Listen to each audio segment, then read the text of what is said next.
Hello and welcome to Manchester United and Fantasy Premier League, the D Unit's journey, the D Unit's view. It's a crossover today. It is a Manchester United special edition episode based on the players that Ruben Amorim is inheriting, and also my thoughts about the team in general. It is like a mixed mash. Half of this will be Man United related. So if you're not interested in Man United, probably don't watch this video.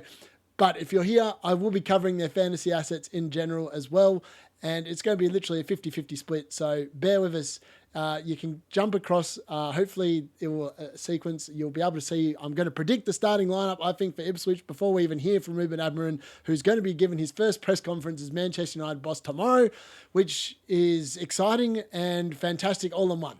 So look, I've got my Bruno Fernandes shirt on because he, I think, is a lock for fantasy moving forward, and I just think that he is going to go back to the Bruno Fernandes of old that we're so used to seeing play for Manchester United. I think he is likely to excel in the Ruben Amorim system, and look, we'll discuss where I think he's going to start as well, because there are a few different positions I think he can start, and hopefully, you know, he's the good news is he always plays 90 minutes. The dude is never injured. And I think for fantasy related purposes, Bruno Fernandes is the number one lock that you can actually put in the team and be guaranteed that he's going to start every single game. Now, I do believe though that under Ruben Amorim, potentially we might see a few earlier subs for Bruno Fernandes. Now, the reason why is because if you go back and look at the Sporting Lisbon games, they are high energy, high work rate, and quite often the midfielders are the ones that get subbed. Now, I'm not saying Bruno Fernandes is going to be starting in the midfield. However, I still think that he's going to be in one of those positions where they are likely to potentially sub him. It's particularly considering we're going to be playing games every 3 or 4 days through until the new year. So look, that's something to keep in mind, and I think it's definitely something that you need to look out for. So without further ado, the first bit of this particular video is going to be focused on the team that I believe, based on my knowledge of who is training, who I believe is likely to be fit, and I have thrown a couple of absolute spanners in there, but that is because of the fact that I believe that Ruben Amorim will start how he means to go on. And some of the players that we saw continuously played under Erik ten Hag that didn't work, probably weren't up to the standard of playing for Manchester United. They don't make my predicted starting 11. Now, I could be miles off and then he might be going with a completely different thing. So please take this with a bunch of salt. And the second half of this video will be based purely on the FPL price points, who to buy, who you shouldn't buy, what to wait and see, all those kind of things. So without further ado, let's get into the starting lineup that I think we'll see against Ipswich. Now, Manchester United have had numerous amounts of players play well against the promoted teams. Now, Ipswich, you know, before, if this was under Erik ten Hag, I'd be concerned going to Ipswich and be concerned that we're going to get done. However, Ruud van Nistelrooy restored the faith for Manchester United and our fans. We're no longer like the Tottenham Hotspur that you don't know what's going to show up. I do believe that Manchester United will go there. My predicted score for this game, I've done it in the app. This is the first time I've ever done predictions in the app. And it was the only way I could get the formation that I wanted to put up there in a thing that you can see. So we'll talk through it in a second, but I do believe that I put down United are going to win 4-0. Now, I know it's very, I actually think Marcus Rashford will score the first goal under the Ruben Amorim era, and I believe Bruno Fernandes will probably be man of the match, and take with that what you want. I do believe he's in for a big return as well. So look, let's get into the starting 11. Now, Onana picks himself in goal. There's going to be no one else in goal that he's going to pick. Brian Dare's nowhere near first choice goalkeeper, and Tom Heaton, bless his cotton socks, he is my age. He's just going to be there. He's the Scott Carson of Man United. I don't know how long that will continue, but it's continuing at the moment. So let's go to the defense. So this is a very left field. Most people probably like, mate, shut up. You don't know what you're talking about. However, I believe that Martinez potentially might be under slightly injury cloud, and he is flying back from representing Argentina during the international break. And he has got to work with Luke Shaw, and Luke Shaw has been pictured playing in the left centre-back role of the 3-4-2-1 formation, which is really 3-4-3. I've lined it up like that because this is how I believe that that they will eventually play because obviously they are going to have the wing backs, and we'll get into who I've put them there in a slight little bit. But Luke Shaw was fit. He was pictured in training. I actually think that to get him back in the team, he is not going to be playing left wing back. His body, as we've seen over the last, God knows how many years since he broke his leg, is not capable standing up to the running up and running down. I think if he gets in the team, which I'm expecting he may well get in the team against Ipswich, I don't know if it's a long-term hold because how long is Luke Shaw's body going to hold up? But I believe that he'll start at left centre back. That's my personal belief. It might be Martinez, and this is why I can't recommend any FPL assets at the moment, but we'll get into them in a second. De Ligt, for me, is a lock. He will be at the heart of this defence. I'd be shocked if he wasn't. I mean, the only other person that potentially could play there, I think, is Martinez in the centre, but I'd really like De Ligt there. I think that he's designed for a back three, really, this man. So, and he's got a bit of goal threat as well, and we'll get to him in fantasy, but I think that he's a centre-back. Now, Lenny Yoro is fit. He's been pictured training. I would not be surprised if he gets chucked in here from the start. Obviously, he's got speed, which I think is going to be needed in this particular system under Amorim, and I would expect him, the reason why they bought him in the summer is because of the fact that he is going to play, and I do believe that if he's fit and available, he's probably going to start right centre-back. Now, he might not, and it might be Dallo. It could even be Mazraoui, but look, that's what I think. So in the centre of midfield, I think it's definitely Manuel Ugarte. He's already played for Sporting Lisbon under Ruben Amorim, and he's likely to continue playing, I would suggest, in the centre midfield. Now, I did think potentially this could be Casemiro and Maino because obviously they've been training longer in the week. However, I think he knows Ugarte. He knows how he's going to respond, and I'm pretty confident he's going to be in there. Now, if Maino's fit, it's a real toss-up between Maino and Casemiro for this position. I don't think we're likely to see Bruno Fernandes play here. I'm hoping not because I think we've seen under Ruud van Nistelrooy that he is better playing further up the field, and I just think that if you sat there and allowed him to play deeper, he's not going to be used to the best of his abilities, and he does play those passes that gives the ball away. That's what you've got to take into account. Now, I've got Mazraoui here starting at right wing back. Now, there is a lineup where potentially Mazraoui starts at right centre back because Lenny Yoro isn't starting, and in that case, maybe Ahmad, or even, heaven forbid, Anthony starts at right wing back, or even Dallo. I'm not sure. I just have Mazraoui starting there. He's been flawless. He's press resistant. He doesn't give the ball away, and I think he'll be all right there. And I think that the way that how our squad has been assembled means that he's going to play a more attacking player in one of these positions and a more defending one in the other, which is what pretty much happened at Sporting Lisbon. So I'm just basing it purely off that. And I think that Garnacho is a much better attacking left wing back than if you put Anthony, but he could go Ahmad and then play Mazraoui on the left and Dallo on the right. I'm not sure, but I actually think it's a toss up between Mazraoui and Dallo moving forward. And I think only one of them will be playing, and I've trumped with Mazraoui, but I could be wrong. Garnacho, I think, is on the left. And then I do believe that this is the time of Amad Diallo. Now, I have been banging on him. I started him at the start of the season. I think with a run of consistency, and I do believe that he is one of those players that will soak up whatever Ruben Amorim is trying to teach him. I believe that Ahmad will respond. He will pick up the position. He might even get played as a right wing back. Now, the only reason why I've got him here is because pictured at training, the training that they released for everyone to watch Manchester United, it turned out that Ahmad was playing with Mason Mount in those 2-10 positions. Now, there is a world potentially where Mason Mount and Bruno Fernandes both start there, or Bruno Fernandes, as I said, might start deeper and it might be Mount and Ahmad. I just think Ahmad gets in the 11. I'm not sure where, but I've got him in the 10 position because I think that's where I would like to see him play, and that's purely based on my own observations of watching him and Manchester United this season. I think he's definitely good and he's going to help press from the start, even though his defensive numbers, according to what I just read on the Premier League, they did an article on how they think Man United will line up. I just can't see any reason why Ahmad wouldn't be starting. Let's put it that way. Maybe I'm slightly biased. I'm not sure. And I believe Marcus Rashford will be starting up top. I don't know why people sit there and go, oh, Marcus Rashford, this and that, blah, blah, blah. The dude scores goals. And the way Amorim teams are designed is they create, they feed, someone finishes. All right, Gyökeres is that person at Sporting Lisbon. It's either Rashford or Højlund. It's a toss-up. Whoever it is going to be scoring goals, and I think will become a very fantasy-relevant player very, very quickly. And if it is Marcus Rashford and he gets off the mark in the first game under Ruben Amorim, as I'm predicting he's going to score the first goal for the Ruben Amorim era, I wouldn't be surprised if we saw Marcus Rashford go on a little bit of run, because I dare say that he didn't think all that much of Eric Ten Hag. And I'm not sure why that is. It's just just an inkling that I have. So look, I would suggest that moving forward, at the moment, it's hard to predict when you don't know. The manager's going to come in and change things. But I just think that some players, and I've obviously thrown a few spanners in here that people probably like, oh, really? But look, Harry Amass might even get a look in.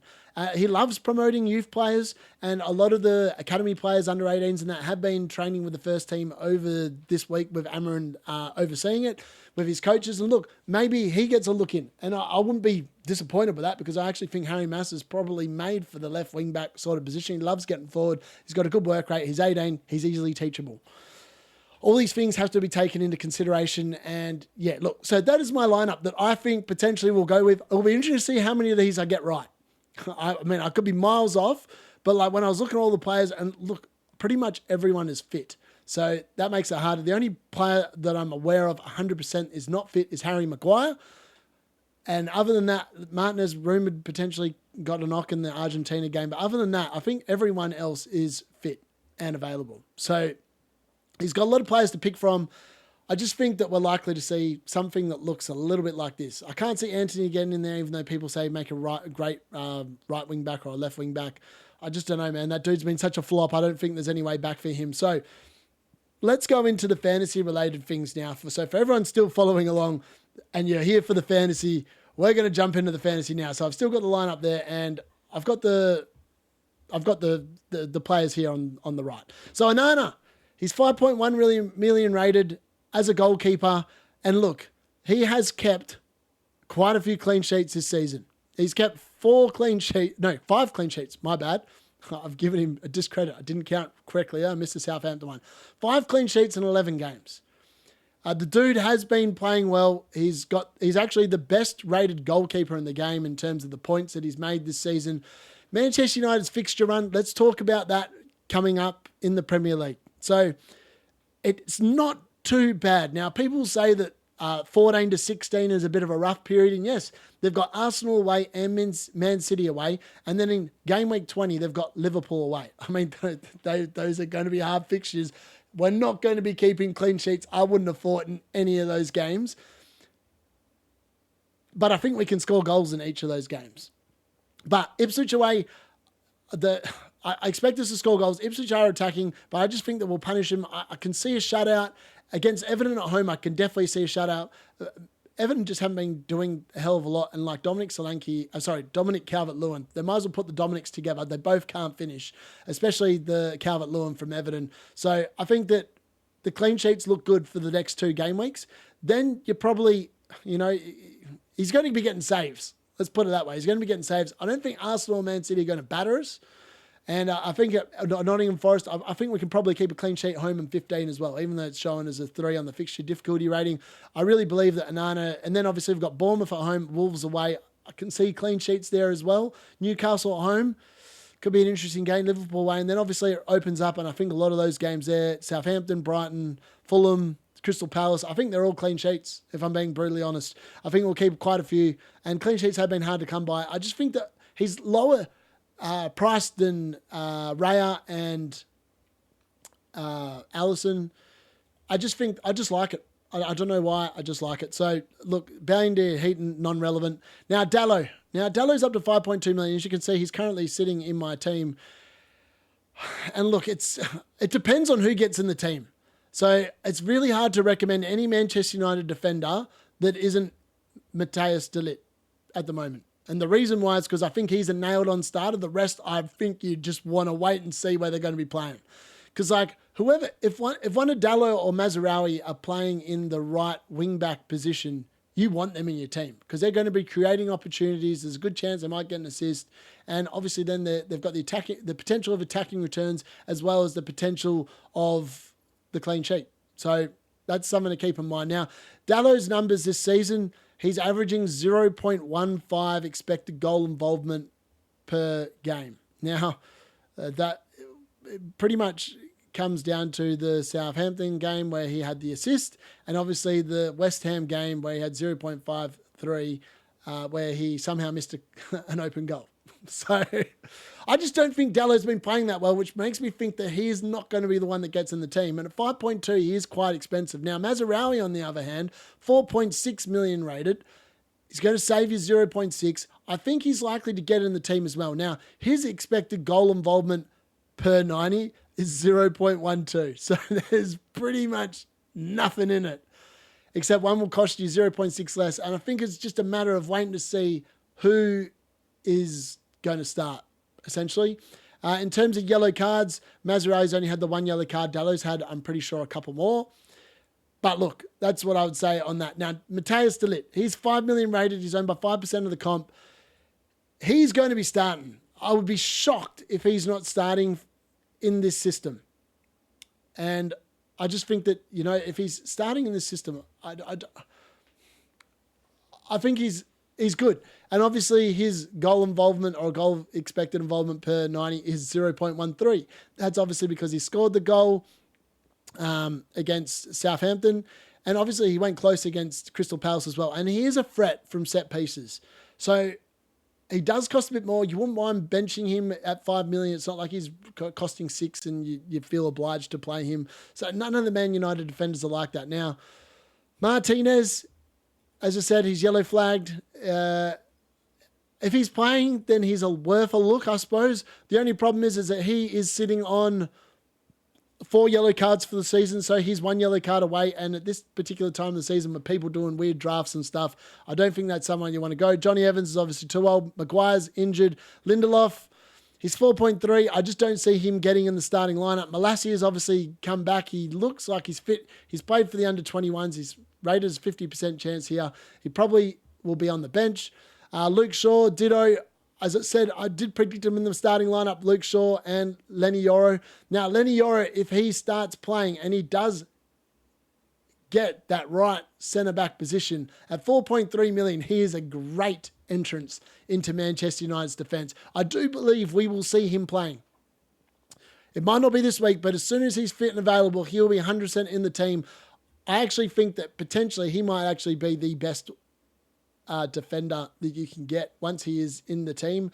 I just think he'll be great. Now, Harry Amass is 4 million. If somehow he gets a look in at the left wing back position, he'd be worth a look, but I just think that potentially he's not quite ready yet. Now, onto the midfield, which is where almost all the options are. Well, actually, we'll cover the forwards really quickly. Xerxes, you're not going anywhere near. The dude is a flog. Sorry, he's not a flog, but he's not fantasy relevant. He doesn't score goals, and I just think that they're going to sell him. I think they'll loan him out and sell him. I wouldn't even be surprised if he left in January because he just does not suit. I don't see any way, shape or form that Xerxes fits into Manchester United lineup that is coached by Ruben Amorim. I don't see him in that one of those inside forward positions. I don't see him as the person holding it up. He's not quick enough. The English Premier League is not for him. He is too slow for it. Just no good. Wheatley, not an option. And Højlund. As I said, it's all going to come down to Rasmus Højlund versus Marcus Rashford for that position. Now, the reason why I like Marcus Rashford better than Rasmus Højlund is because Rashford has actually shown that he can score goals, and when he is in form, he does score them quite regularly. Now, Rasmus Højlund, look at his XG, expected involvement for 90 minutes this season. It's not good. You're not going there unless he's actually starting and starts actually getting some chances because he's only got 0.43. No, I was right the first time. My God, what am I looking at here? 0.22 expected goal involvement per 90 minutes, which is not good enough for a forward that's going to cost you 6.9 million.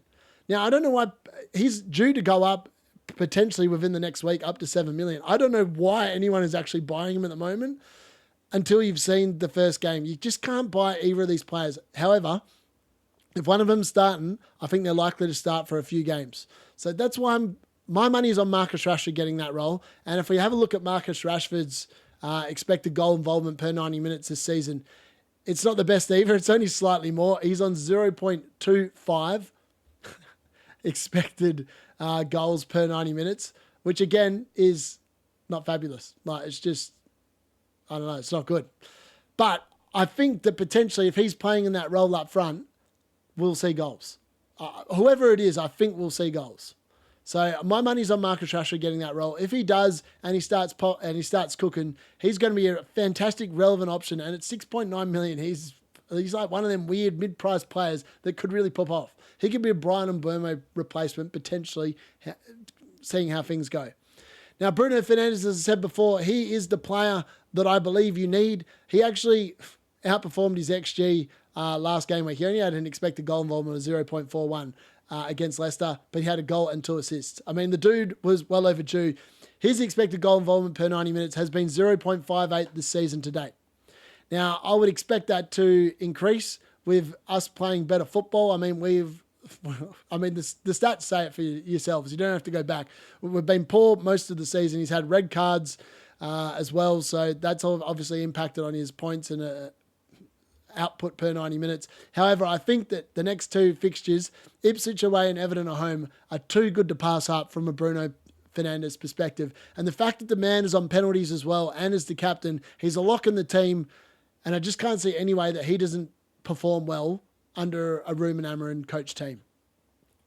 Now, the rest, I think Eriksen could be finished. I don't think he gets in the team. Ugarte, you're not going to go near because he's not going to be scoring goals. Mason Mount's an interesting one at 6.3. So is Anthony at 5.7. Depending on who he likes and which positions, these players could become relevant. But they actually physically could become relevant. But we don't know. And I can't recommend any of them that isn't Bruno Fernandes at the moment, or Matthias de Ligt. Now, the other players I want to talk about, Fitzgerald's not going to be playing, Fletcher's not going to be playing, Collier's not going to be playing. They might come off the bench, but there's no way they're getting near the starting 11, so they're not relevant options. I've already covered Maynard. Casemiro, again, I don't think he's an option either. So I know he's dirt cheap. Like some of these players are dirt cheap, but they're just not actual options. I mean, if you wanted a enabler, you could get Manuel Ugarte in your team as that 5th midfielder. If you wanted to get a Haaland draft with a what do you call it? Mbeumo, Fernandes, Salah, and Palmer. One of them is fine. But in the Haaland draft, I'm actually thinking about in wildcard. I'm actually looking at Ahmad. Now, Ahmad here, I'm just going to pull his numbers up for the season. So he's got an expected goal involvement per 90 minutes of 0.32, which in comparison to like the likes of Rashford and Højlund that we just covered before is really good. And the dude, unfortunately, he hasn't been playing 90 minutes, but when he has been playing a decent amount of the game, he's actually got a decent expected goal involvement. And we obviously saw him score a double in the Europa League in Ruud van Nistelrooy's second last match. He then got an assist against Leicester. And I just think that he's set for big things. I think that this man might be someone that Ruben Amorim takes a really liking to. And I really fancy him to pick up one of those attacking spots and nail it and outperform any other budget enabler that's going. Well, I really think that this bloke is going to be popping off for Manchester United. I can really see it. Now, the other player, obviously, that I've covered and I've got at left wing back is Alejandro Garnacho. Now, again, he's been away with Argentina. I wouldn't be surprised if he started on the bench, only because of the fact that he's had less time to work with Amorim. That would be my guess. I'm pretty sure he went away with Argentina anyway. I should know this, but so look, he's had an expected goal involvement per 90 minutes of 0.5. So he's got the best expected goal involvement of all the players that have been attacking for Manchester United this season, outside of Bruno Fernandes. So look, he's also a really nice price, 6.4 million. It's just depending on who's going to get into the starting lineup. But like trying to predict, I think that's what he's going to go with. I think Fernandes, definite lock. Onana, definite locks. They're both very good picks, particularly for this game week and moving forward as long-term picks. I don't mind them at all. I really believe that Onana will be up there with the top 2 or 3 goalkeepers for the season. His money well spent. Bruno Fernandes, I think, we're going to see him return to the Bruno of old and have a much higher scoring output compared to the start of the season. He's not going to continue at 27 points every 2 weeks like we've seen the last 2 weeks, but he's definitely going to be someone to keep an eye on moving forward. And look, I think we're set for a nice period here, a nice introduction to Ruben Amorim United, and I think we'll get off the front foot and winning. If you are part of and you follow the pod of the Man United, the Unit's View, that will be back with a preview of the game on Saturday. If you're here for the FPL content, I'll be back tomorrow with my final thoughts before I do the deadline stream before Saturday's game. Thanks for watching. Please make sure you like the video. And if you've enjoyed this and you're new and you're a United fan or an FPL fan, or you're both, hopefully, please press the subscribe button. Thanks for watching. That's been the D Unit.